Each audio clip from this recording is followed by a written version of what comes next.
Welcome to Deep Insights, the podcast that pulls back the curtain on why business teams are still buried in manual work and stuck with outdated software stacks. Where we'll look at the broken systems, the spreadsheet chaos, and the lack of real-time insights that slow companies down, and how AI and modern technology are finally flipping the script. My name is Daniel Zahavi, and today's guest is Dotan Dayan. Dotan brings over a decade of experience driving financial strategy at WIX, where he is now part of the corporate and business development and investments team. With deep roots in FP&A, budget management, and business planning, he's played a key role in aligning finance with growth and innovation in a fast-moving tech company. Dotan, it's really great to have you here on Deep Insights. Welcome. Thank you. Thank you for having me. Of course. So before we start, I'm going to ask you a question, just a guessing game. You know, there are many studies looking at the software stack for the CFO office and their habits and what's on and what's off. And there has been a recent one that looked into how many companies, how many even enterprises are purely operating based on spreadsheets. So of course, each one of them has kind of a general ledger, like a bookkeeping system, but except that exclusively working with the spreadsheets. If you had to guess a number, what would be that number? What percentage of them would do such things? I would say it's around 90%. 90%. Okay, yeah. you are pessimistic a little bit about it. It's slightly more encouraging than 90%. Yeah. We'll reveal the answer by the end of this episode. So you have started kind of your career as an economist, and kind of obviously there was a very natural transition into FP&A, and then you had a few good years at FP&A at WIX. Can you, for our listeners that don't really understand the roles and responsibilities of FP&A, could you tell us a little bit more about how the day-to-day goes? What are the main responsibilities for the job? In one sentence, I think that the FP&A team we are help the business make smarter decision faster. This is the main purpose. FP&A sits in the intersection of finance, data, strategic. We act in the organization as a bridge between departments, product, HR, marketing, connecting the dots. Gluing everybody, all the decision makers together. Yeah, and ensuring that the financial impact is clearly understood. We turn numbers into insight. So explainability is also very important, to not just to say what the number is and what the report is, but also why is this the answer. Yeah, you have to bring your insight to the table and to add the value to the business that the management can take a smarter decision. But it has to be fast, because we are in dynamic world, so you cannot wait to the end of the month or the end of the quarter. You need the data and decision today. So there has been a lot, there's a lot of buzzwords around this, and we have talked about this in the past, about real-timeness of the data, to make sure that data is fresh. When it comes to real-time insights, do you think is that even like realistic in today's world, like having the real-time insights? Because it's a really great buzzword, but have you seen cases where the lack of real-time insights or the lack of real-time answers can actually damage the business? Sure, we have. I can talk about several cases. For example, it can be in HR. If you want to recruit people, you need to understand the data. You need to understand your status, the current status. You need to understand if you have a budget and if you have a space. Okay, because this is real time. Also, and more, I think critical answer is for the TROI, for example. You need to make marketing decision right now, because or that you have extremely specific opportunity to take a decision today. And if you will wait for tomorrow, you will miss the opportunity. And also you need to understand, for example, if you have a campaign, if the TROI is positive, And if not, so maybe to stop it today, not tomorrow, because you are wasting money. Of course, and these campaigns obviously are very related to real life events and what happens out there, and obviously they are also very expensive to maintain. Yeah. So obviously we started laughing and talking about how spreadsheets are kind of still the backbone of financial operations in many companies. I am sure that as your role in FP&A, you have seen lots and lots and lots of spreadsheets. Tell me about some of the craziest one you have seen. Tell me about the moments that you looked at a spreadsheet and said to yourself, hey, this cannot be real. Or it's like, hey, what's the one, I would say, spreadsheet nightmare that still kind of haunts you? Oh, I've seen several. Yeah. One that stick with me is a budgeting file that I think was with 1,000 of spreadsheet. Wow. And all together, it means that only the creator understood the file. Yeah, of okay. course. And I think I and my team wasted a lot of hours to work with it. And if one formula was wrong, so it would like break like a jungle tower. I remember that when I saw it, I said, okay, like this, we cannot work like this. It's not scalable. We are, when I started at WIX, it was much slower, but much smaller company. Smaller company, and I thought that it's not scalable. We cannot run a business like this. Also, the management are relying on our insight. So if we are not working and not spending our time in analysis, but we are spending it in processes and in technical work, so we are not giving the business the value that it needs. A lot of also kind of, I would say, data hunting, like making sure that Yeah. data is valid, pulling the right data. You never trust the data. Yeah, I think that it's good as example. When I started at WIX, and the budget word was a nightmare. Nobody wants to use the budget word. We called it planning, not budget. Of course. But the it's easier to swallow. Yeah, just sure. planning. Yeah. It's not budget. And we worked very hard how we are implementing in the company the state of mind of planning or budget. Yeah. Because it's culture question and not technical question. The technical is our time, but culture is how the business is working based on this plan and making a smart decision. And you're talking about culture. Like, what is the one thing? What's one thing about big corporations, how they operate, that people don't know? I think that as the company grow, you have more layers of control. You have SOX, you have multi-approval cycle in the company, so it can slow the process. Yeah. But I think that smart company, what they are doing, they are building processes and system that help the business and work for the business and not the other way around. Because if you are creating bureaucracy, so first of all, people will waste their time. Of course. And second of all, it will be not efficient, because if a developer needs to invest his time in open a PO and not develop the product, so we are wasting time. Yeah, we have. I think I have seen also that many times that there are a lot of software. I think especially when it comes with P&A and planning, that I think what you mentioned is spot on. That it seems like many times the professionals are working for the software, and not the other way around. It's like we are here to serve the software, but we expect it to be the other way around. It's here to serve us and not the other. And many times, there are many tools, especially in FP&A, that completely miss the point. Yeah. I think that also when you are building also this system or this platform or process, it's not matter what, you need also to work with the people to create it, to understand what their need. Okay, as finance guy, I love Excel, okay? But not all the developers are like Excel.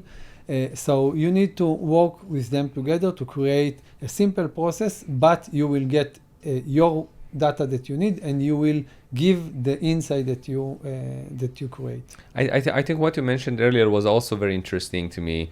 You mentioned that, hey, there is this budget file, only one person understands what's really happening here. Yeah. And then we are all around it trying to just figure it out and hoping that we are not making a mistake. Because as you mentioned, like changing one cell can break the whole thing down. And it's funny, like when you're talking about that, there's this TV show that kind of jumped into my head, House of Cards. It's just like a house of cards. You just pull one thing, the entire thing collapses. And taking, for example, one Excel file that was connected to your file is not working. Oh, okay. So good luck with that. All your model, I think that I had the files that were connected to 10 other files, and not all my files. It can be other team files that they are put their data, and I wanted to take it for my analysis, and it was terrible. You can also take an example of salary management, for example. If you want to make a Excel that taking, for example, salary management solution, so you need to connect some Excel and some systems that are not talking in the same method. Of course. And you need to combine it and to see that every moment is online updated, because we talked about that we need a dynamic data. It can be terrible. And I think you were talking about that there are many times missing files or files that you don't understand. I think it's even the luxury, because many times the files are there, but you're not sure, is the data up to date? Yeah. Is the data correct, right? And you can never know, because as you know, you have the file name and you have the file name dash final, the file name dash final, and you never know which one I had Excel file. I wanted to keep a version to see the changes. So I have a file that was V152. 152 versions. This is for strategic plan that I worked, I think 5 years ago. The version, my CFO all the time was kidding me. Okay, you will reach 300 version. Give me the numbers. Give me the answers. I just want the answers. Of course. Just want the answers is very good. It's if you had obviously $1 every time you heard that. Let's talk about like a spreadsheets and culture. Why is it that we are not seeing more, I would say, modern, innovative technology in the finance stack? Why is it that the adoption is slightly slower than, for example, in R&D or in marketing or at the rest of the organization? Look, I think it's comfort zone for many cases. It's comfort zone. There is also maybe lack of budget, because company will put their budget maybe in more developer software, etc. But it's I think that people and Excel, a finance guy like the Excel and feel more comfortable in this area. I think that we can see some a new initiative in this area that company is trying to implement some of those platforms. For example, automation process. For example, invoice process. In this area, we can see a company that implemented. It's slower than other area. And I think also, especially in FP&A, and correct me if I'm wrong, it seems to me many times that the answers and the analysis are so strategic and so important that you cannot just take any risks. It's like, hey, we know this method. It's the devil that we know. And why risk with something with such an important kind of decision? We might as well just work double hard just to make sure that we're not taking a risk, because it's so strategic to the rest of the organization. Look, if for example, you are presenting a number to the CFO or to the management, and they are taking the decision about based on this number, and after that you are understanding that this number is wrong, so all the time that the management took and sit together and discuss it and take a decision and maybe also Operated on operated even. it, Yeah. all is waste, and Yeah. you got your wrong decision, and it can affect on the whole company. It can be if you are your decision is to lay off people or to change the product scope, etc. So you have to have the correct number to present to the management that they will get the right decision. So you started basically doing some of that automation at Wix. I remember we talked about, and you told me about adopting one of the first FP&A softwares after it's at Wix. How was that process for you? What was the main challenges? What do you remember from that process? It was years ago, but Yeah, I'm sure that there are still some scars left. Yeah. Look, yeah, it was around 10 years ago, but I think the main issue was data validation, but trust also, because you need to you need to change the mindset in the company and how the management is getting the finance insight and to rely on those insights. So it took several months to do it, but not because it was technical. It was also technical, okay? It's part of the process. But the main issue was cultural. To change the culture, how the company is working with the platform, how the company is relying on financial data, and to make them understand that they can use it because it's from them. To take smarter decision, they have the FP&A that they know that they can rely on those data. And you have to have the accurate number all the time. You cannot present a approximately number. It's not working to take a decision. Of course. If you had to do it again, let's say this year you wanted to say, you know what, it's time we changed our FP&A software. What do you think would be the challenge now? I mean, from the culture, I'm assuming that the last few years, people working with it has changed. Now they are used to it, right? Yes. What do you think going to be the second biggest challenge now after culture?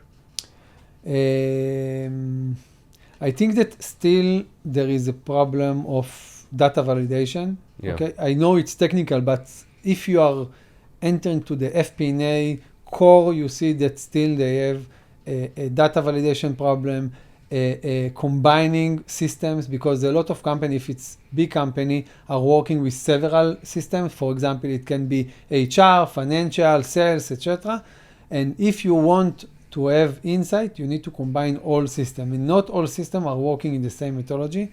So you need to create a way that the process serve you right away and give you the right answer and save you the technical and on the operation process and give you the time to invest in strategic analysis, review the insight, and raising the correct red flag.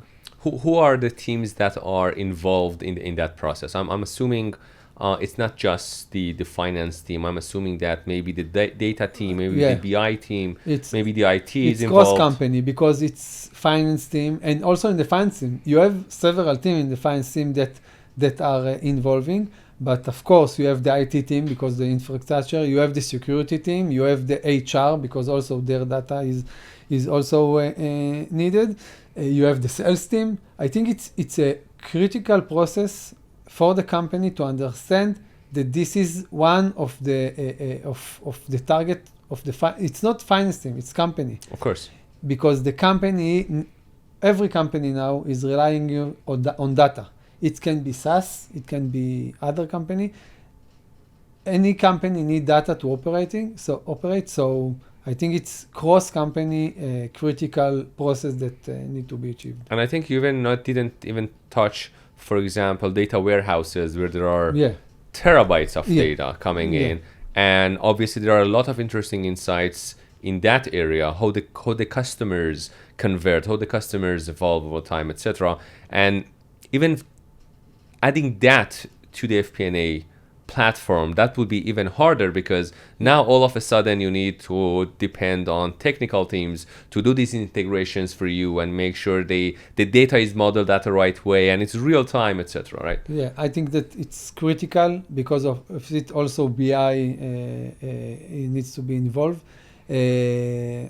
because to get a smart decision that you can see the whole picture, you need to see all the data in all areas. Let's talk about AI a little bit, of course. I mean, it's all the rage right now. We Yeah. cannot have a podcast Yeah. without talking about AI.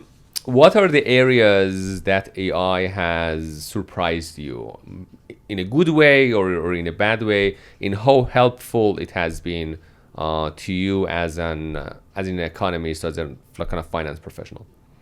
Well, it surprised me in a good way. I think that currently we have some process that the AI already implemented. If it's bookkeeping, if it's invoice processes, etc. But if I could choose one thing that I think that will be game changer is, for example, if you're taking budget actual forecast, and the AI can surface and raise the flag, raise the insight, say why you have a difference between the version. And the why is very, very important, because if you will understand the why very quickly and you will not need to waste time to check the Excels and to combine Excels to check why something is not as you planned, then you can have time to take care of the why.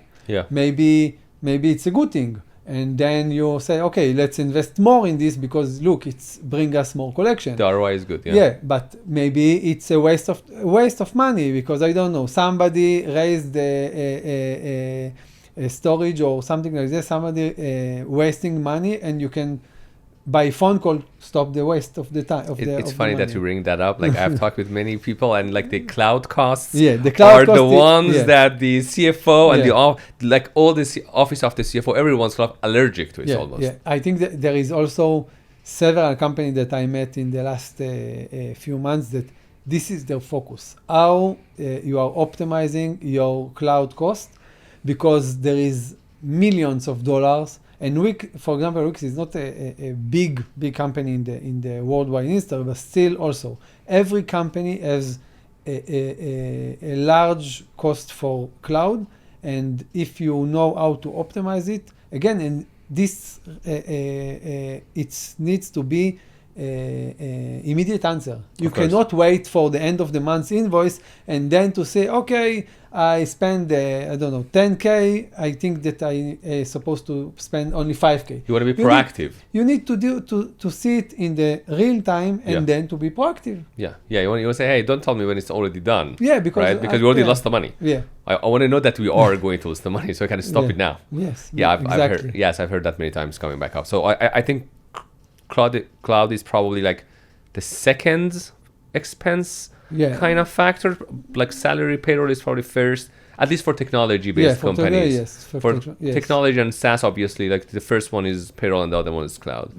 So being on top of things. And I think what you mentioned is really interesting, because explaining the why, there are many levels that you can kind of go deep on that. Because one way is saying, hey, our expenses are higher because the cloud cost was higher. That's one thing. But you want to know why the cloud. Why was because we just released the new product, and the new product we was supposed to release 2 months earlier. We kind of cut this back and release it now, and that's why it brought up. But hey, look at the other side. The revenue has gone up as well. So if you are doing this manually, and for example, one of the FP&A is doing the digging, it can take several hours to understand it, and maybe more to understand why and which product or a project caused this. But for example, if we will be in the place that the AI can raise the flag, so it's cost, so it will save a lot of operating and technical process. I love that example, because it's kind of really magnifies what you said before about it should be real time. Like raise the flag as soon as you know, like today, right now. Right now. Not even at the end of the day, because Yeah. at the end of the day, we might be like another $100,000 off because we just spend the cloud, Exactly. especially in big companies. Exactly. So time is literally money in that case. Yeah. Complete this sentence for me. If I had $1 every time, It's a very good question. Just because the finance person has dollar in it, so of course it's a good question. Just pull a quick report. I think it's the simple question and the simple request. For example, the CFO comes in the morning, just send me this report. He thinks that I will press a button and we have and you want real-time data. Okay, you don't want the report that we published a quarter ago. It's not relevant because you want to make the decision today and right now about the yesterday performance. So if you want to create a real-time report, it can take hours because you need to talk with the BI team that we talked earlier, and it can be maybe with the HR and with the sales and with the ERP and the bookkeeping to see if we have any changes in the expenses. So if you want to create a quick report, it can take, for example, he will review the number for 1 minute, but you will need to work on this report for maybe 10 hours. Of course, and that's if you're lucky and everyone's at the company at that time, and not someone's on a maternity leave or holiday, or that they don't have the answer. And working in San Francisco, so you have time difference, so we are waiting that he will wake up and then you will create the report. So I think this is the main issue. Just give me a quick report. Can you just maybe a quick report? I think that would be great, as you mentioned. Like you just press the button and maybe AI will do that someday for us. Yeah. How do you think the structure of the finance team or the office of the CFO as a whole is going to evolve in time, while as AI becomes more and more operated in the company? How does that affect I think that we are already starting to see the shift because AI is implemented in some places, like we talked about invoices processing and bookkeeping. I think that in the near future also AI can cover a lot of technical processes that the finance is let's call it wasting his time, and the finance can be more proactive in his activity.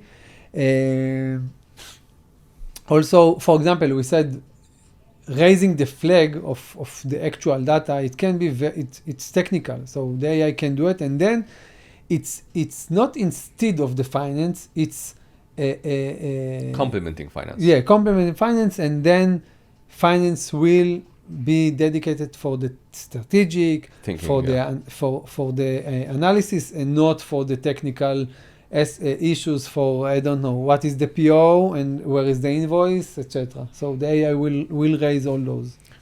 I have a statement to make. I want you to tell me whether you agree with this or not. I think as AI becomes more, I would say, adopted by the finance teams, I think the finance teams will be able to stay lean while supporting much bigger operations. Of course. I mean, yes, of course, because I think that currently a lot of time is wasting on technical processes. They are pure technical. For example, consolidation of report, those like processes that we have in the Oracle, in the ERP system, etc. So I think that if the AI is covering all those processes, the finance team can be much linear with a greater value for the company. So it would eventually be that the company can grow as planned while without the need to adding more and more resources into the finance team. Everyone would be way more productive. Yeah, I think it's in all area because AI can cover the technical part, and then you have the capability to focus in your time on decision, on analysis, on strategic. Yeah. Last question. And it is also a guessing game, but this one I cannot. We cannot know the answer today. If you had to guess in how many years we're going to see large-scale AI adoption in Fortune 500? Sooner than we think. I think I can tell that in the last couple of months I saw several companies in this area. I know that the investment in those companies are growing every day. Definitely. And I'm sure that we will see it very soon, because I think that we will know. We don't know how it will develop, but of course it will develop very fast. Great. 75. That is the number. Really? Yes, that's the percentage of the companies that's exclusively rely. So slightly more optimistic than I thought, but still very, very high. Still very, very high. Good to know. So we have a tradition at Deep Insight that we end every episode, and the guest gets to have a toast. So what you would like to toast to? To work with the AI together. Together. Good partnership. Cheers. Cheers.